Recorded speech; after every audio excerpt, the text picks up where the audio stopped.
In this tutorial, I will show you how to create this procedural beach ball material in Blender. And I will be creating this material in the Cycles render engine because I do want it to look very realistic, but this beach ball material also works really well in the Eevee rendering engine. So here it is in Eevee, and as you can see, it looks really nice in both Cycles and Eevee. If you join my Patreon page, then you'll get access to the project files for this tutorial, and you can also purchase the project files on my Gumroad store. Links are in the description. And my Gumroad store and Patreon page are great ways to help support me and this channel so I can keep on making Blender tutorials. And you can also check out the YouTube memberships. If you click right down there next to the join button, next to the subscribe button, that's a great way to help support the channel each month. And if you'd like to purchase more of my procedural materials, then you can also check out my Blender procedural material packs. And after this tutorial, if you'd like to learn how to create more procedural materials, you can also check out my Blender procedural material tutorial playlist on YouTube. And then one last thing before we get started, I wanted to thank this video's sponsor, Sketchfab. Huge thanks to this video's sponsor, Sketchfab. On Sketchfab, you can upload, buy, and sell 3D models and assets. My favorite feature of Sketchfab is that you can upload and preview your own 3D models in your browser. Sketchfab also has a 3D model store where you can purchase 3D models and assets.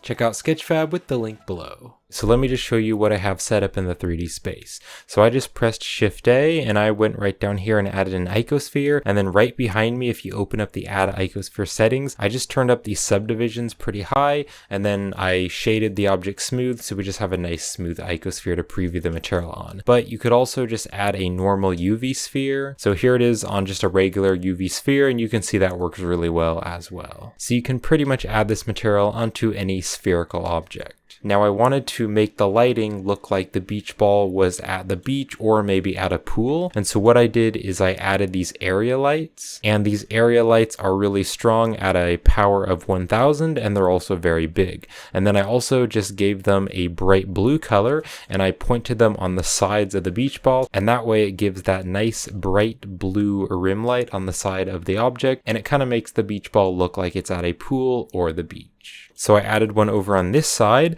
and then I also added another one of these bright lights on this side, again to give some nice bright blue lighting. And then I also wanted to give a little reflection on the top of the beach ball, and so for this I added another area light, and for this one I set it to, again, a bright blue color, and I set the power to 500. So we get that little reflection right there on the beach ball. And then I also wanted to make it look like it was outside in outdoor lighting, so I also added this sunlight here, and I just turned the strength up to 3 and pointed it at the beach ball. And then to make it look very realistic, I also wanted some nice lighting and reflections. So right over here in the world properties, I added this Tiber Island 1K HDR, and this is a free HDRI from polyhaven.com, so the link is in the description if you'd like to download this. And I just added this HDRI into the world, and this way the HDRI will give some nice realistic reflections on the beach ball. And then I also just turned the strength down to like a 0.8 so it's not quite as bright. And then I will also be using the Node Wrangler add-on in this tutorial. So to enable the add-on, you can click on Edit and go to the Preferences, and then right over there in the Add-ons tab, you can search for the Node Wrangler and just checkmark the Node Wrangler add-on. Alright, so I have the 3D space right here, and I'm going to hold down the Z button, go up into the Render Preview, and then I'm just going to select this object, and I have the shader editor right here. So I'm just going to click on New to add a new material,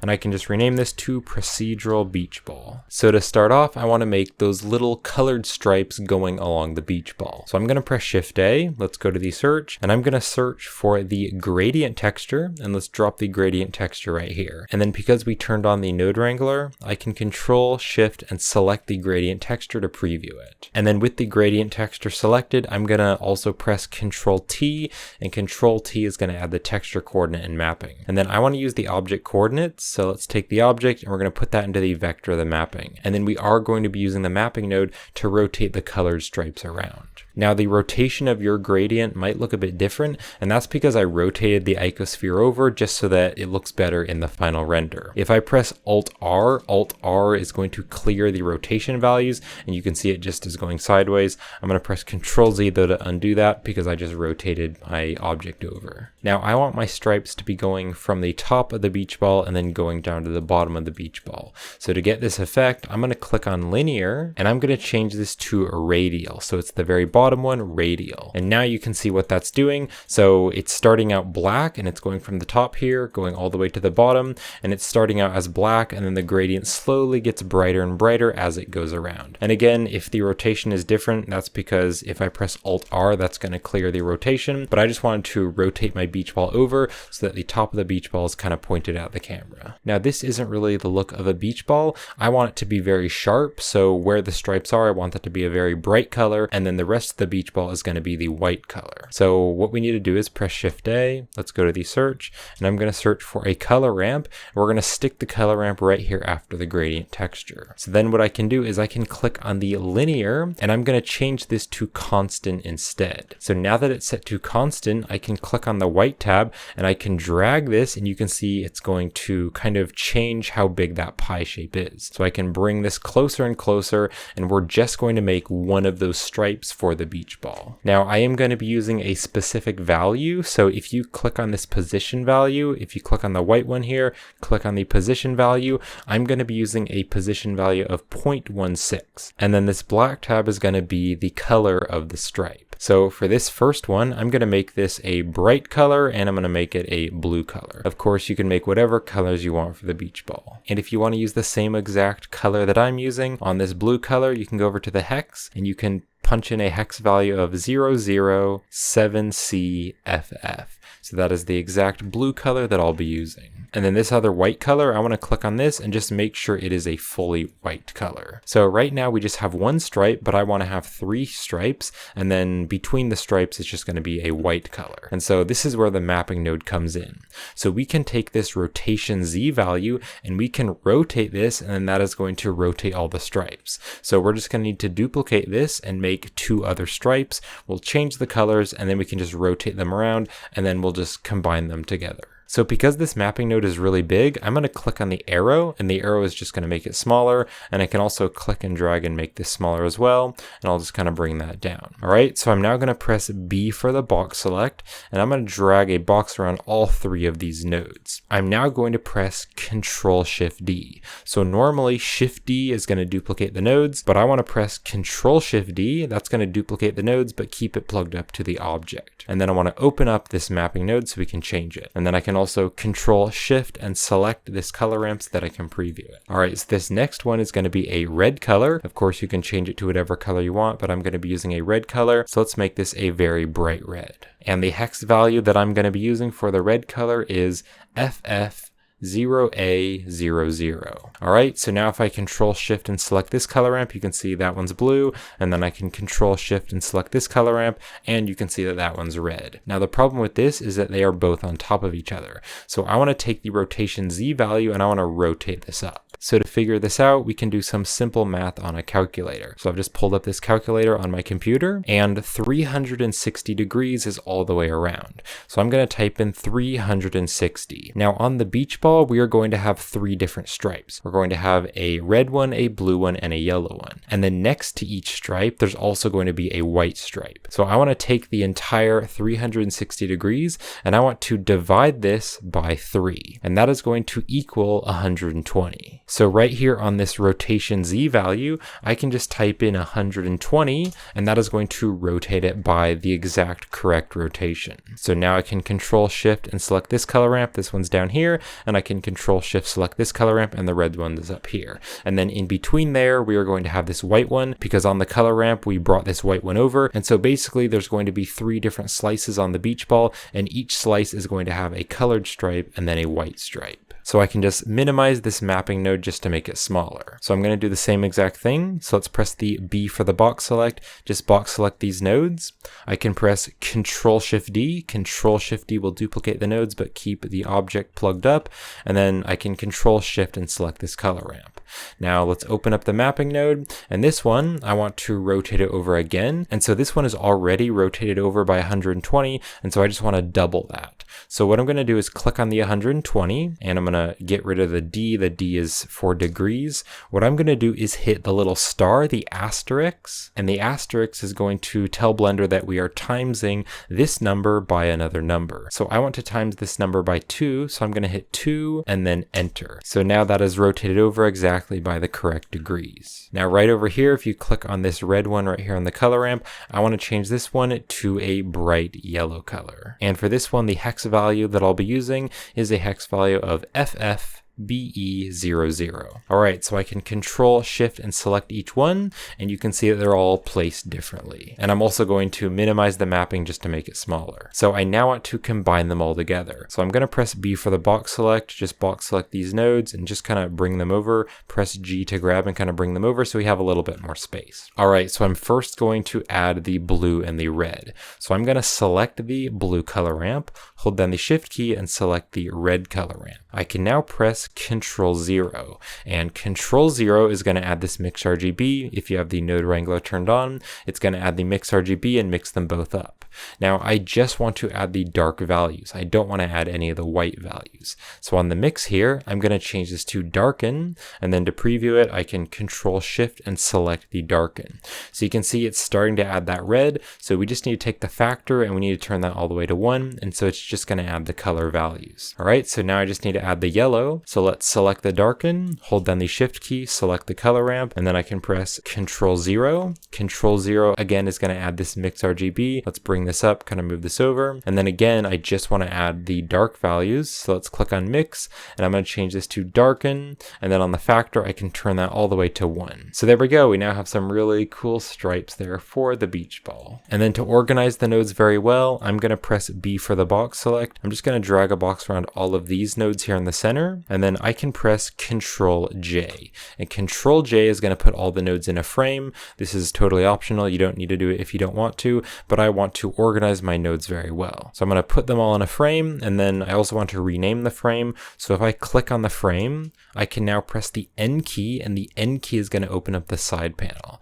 Now if you click over here on node, you can change the label. So I'm going to rename this label to colored stripes, and then I can press N to close the side panel. Alright, so that is really cool. So let's take the color, and I'm going to put the color into the base color, and then I can Control Shift and select the principled BSDF. Now to make this look much more like a beach ball, I want to make it very shiny because beach balls are made out of a shiny plastic. So on the roughness here on the principled, I'm going to turn this to like a 0.15, and that way it's going to be a very shiny plastic material. And then the plastic material is very thin, and so it is a bit see-through. So I'm going to take the transmission value, and I'm going to turn this up to like a 0.3. So just turn up to like a 0.3. And this is going to allow a little bit of light to go through, and it'll make it look more like plastic. Especially if I go inside here, if I actually go inside the beach ball, you can see the HDRI lighting through the beach ball. So that's looking very cool. And also if I move my perspective right over here, you can definitely see that in the reflections. So that really looks like a plastic beach ball because you can definitely see that there's light going through the beach ball. So that's very cool. It should be very subtle, so that's why I'm just turning it to 0.3. But it's definitely going to add a lot more realism. So this is really starting to look like a beach ball, but we still need to add those circles on the very top and the very bottom. So let's do that next. So what I'm going to do is select this mapping, hold down the Shift key and select the gradient, and also hold down the Shift key and select the color ramp because I'm going to be using these nodes. So let's press Control Shift D. Control Shift D will duplicate them. Let's bring them up here, and it'll keep the object plugged up. But then these, I don't want them to be in the colored stripes. So I'm going to press Alt P, and Alt P is going to take the selected nodes out of any frame. And I'm just going to bring these up here, and then I can Control Shift and select the color ramp to preview it. Now to make these look like circles instead, I'm going to take the radial, and I'm going to instead change this to linear. And then I want to flip the color ramp values. So let's flip both of these values,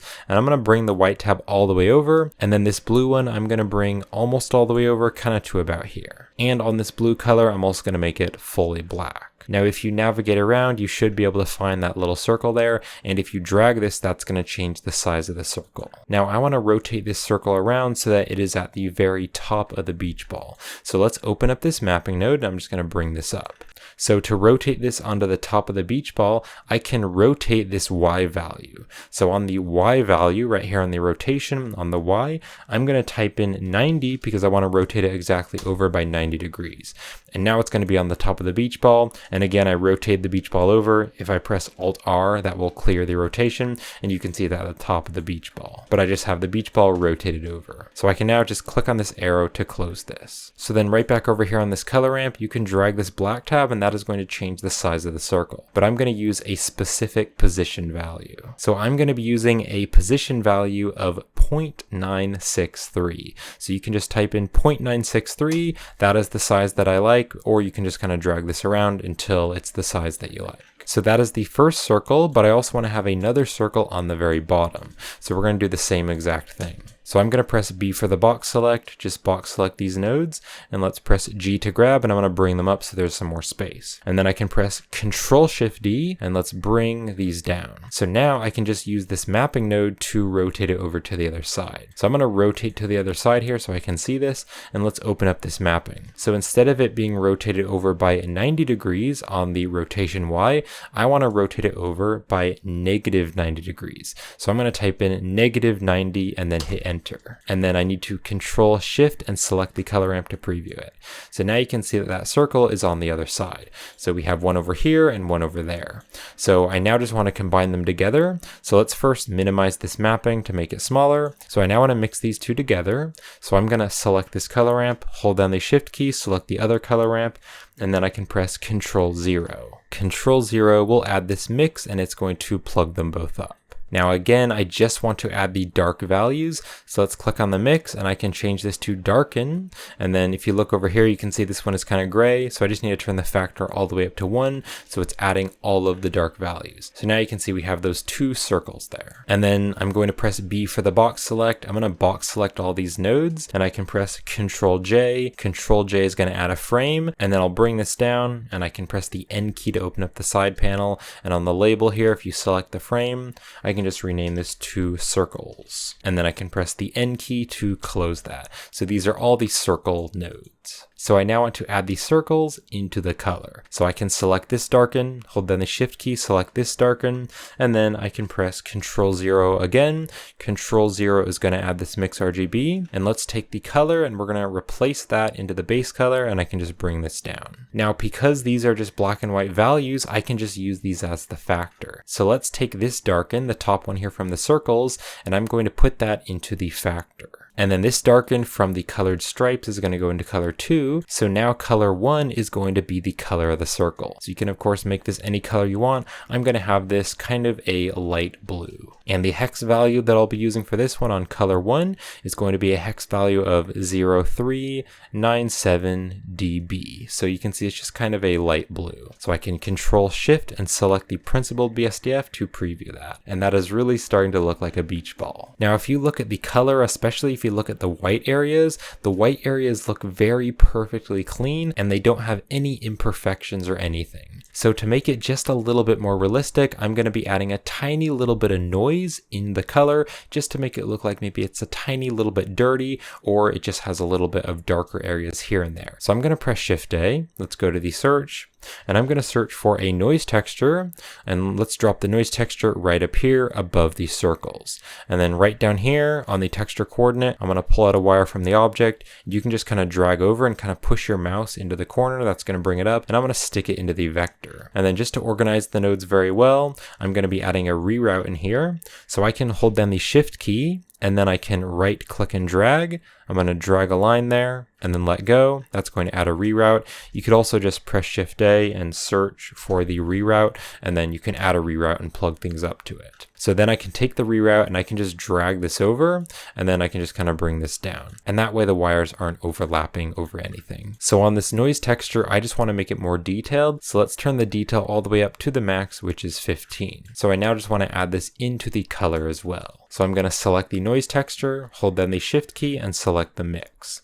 And then again, I can press Control 0. That's going to add this mix RGB. And let's kind of drag this down. And I can also box select these nodes and just kind of bring them up here. Now I want to take the noise texture and I actually want to plug this into the factor. And then I want to take this mix here and I want to put this into color 1. And then again, I just want to add the dark values of the noise texture. So I can click on the mix here and I'm going to change this to darken. And then I can also Control Shift and select this darken to preview it. So now if you zoom in there, you can see there's just a tiny little bit of noise and it is very subtle, but it will make it more realistic. Now, if you turn color 2 down to a darker value, you're going to be able to see the noise texture better. And if you turn it up, it's going to be invisible. So I just want to turn it down a little bit, and that way you'll just be able to see that noise texture a tiny little bit.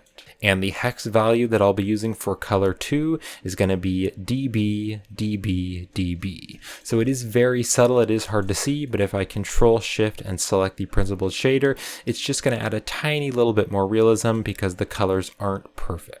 Now if you zoom up closely to the beach ball, you can see the beach ball is also perfectly smooth, and so I want to give it just a tiny little bit of bump. Now I don't want to add this noise texture into the bump, so what I'm going to do is actually take this mix right here, the one with the blue color, and I'm going to take the color and I'm going to put that into the normal to give it some bump. Now we need to convert this to normal data because you can see there's some shading issues, because this yellow dot here, this is color data, but then this purple dot right here, this is normal data. So to convert it to normal data, let's press Shift A. I'm going to go to the search and I'm going to search for a bump node, and we're going to stick the bump node right in here before the normal. And then to convert it to normal data, I actually want to put the color into the height value. So now if you zoom in there, if you look there on the edges, it's just giving a tiny little bit of bump there on the seams, and that's going to make it look just a little bit more realistic, and it's going to make the different pieces of plastic look like they're kind of seamed together or melted together. Now if you look in the reflections, it still looks very, very smooth, and I want to add just a tiny little bit of wrinkles and warping to the plastic. So I'm going to press Shift A, let's go to the search,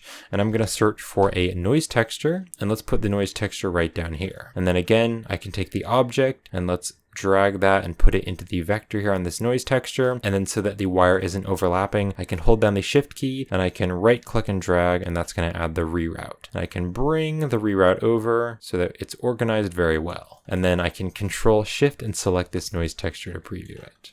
Now for this noise texture, I want to turn the scale just to like a 3, and then I do want to add just a little bit more detail, but not very much. So I'm going to turn the detail to a value of 4.